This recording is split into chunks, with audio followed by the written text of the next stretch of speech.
با سلام خدمت شما دوستان و فارسی زبانان عزیز. درس امروز رو دنبال میکنیم در مورد حرف سین.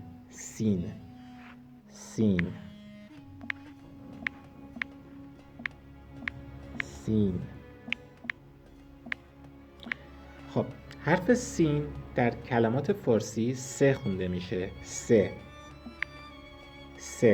که به دو صورت متصل و غیر متصل هم نوشته میشه. سه متصل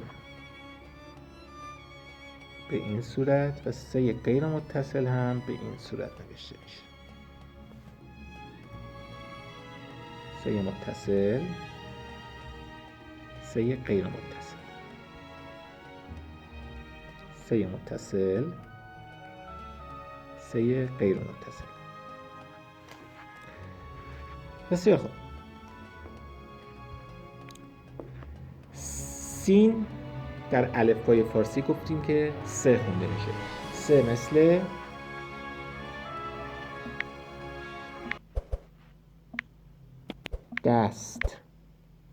دست. گفتیم که حروف متصل همیشه یا در اول کلمه میان یا در وسط کلمه. اینجا سه رو نگاه کنیم، در وسط کلمه اومده. دست. بذار یه مثال بزنم که اول سین در اول کلمه بیاد.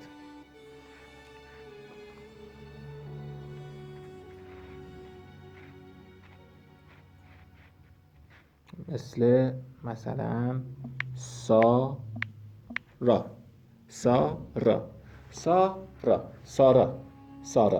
اسم یک دختر هست. سارا. ببینید سین حرف سه در اول کلمه اومده و سه متصل هست. یا مثل کلمه دست، اینجا در وسط کلمه اومده. یا مثل کلمه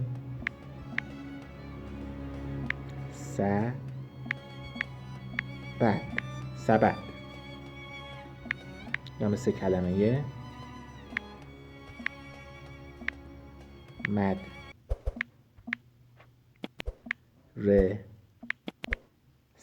مدرسه.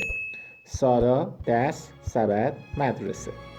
اینجا سه در اول کلمه اومده، سه متصل هست. همین اینا سه متصل هستن. دست، سبد، مدرسه. و سه غیر متصل یا سه بزرگ هم مثل یاس که اسم یک گل هست. یاس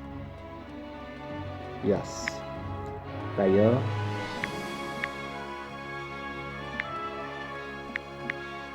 کلاس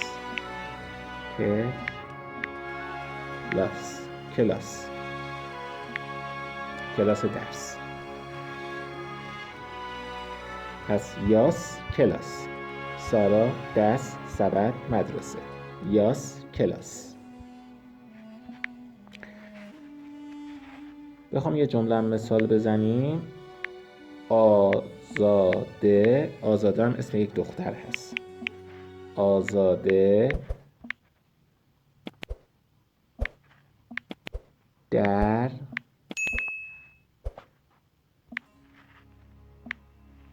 کلاس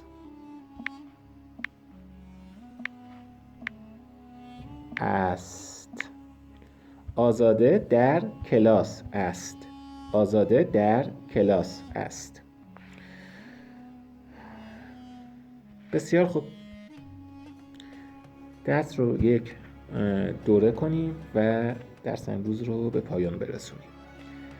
پس گفتیم که حرف سین در الفبا خونده میشه و سه سین در الفبای فارسی و سه در کلمات.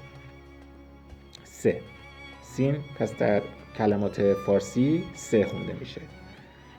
سه مثل سارا، دست، سبد، مدرسه. سه مثل یاس، کلاس.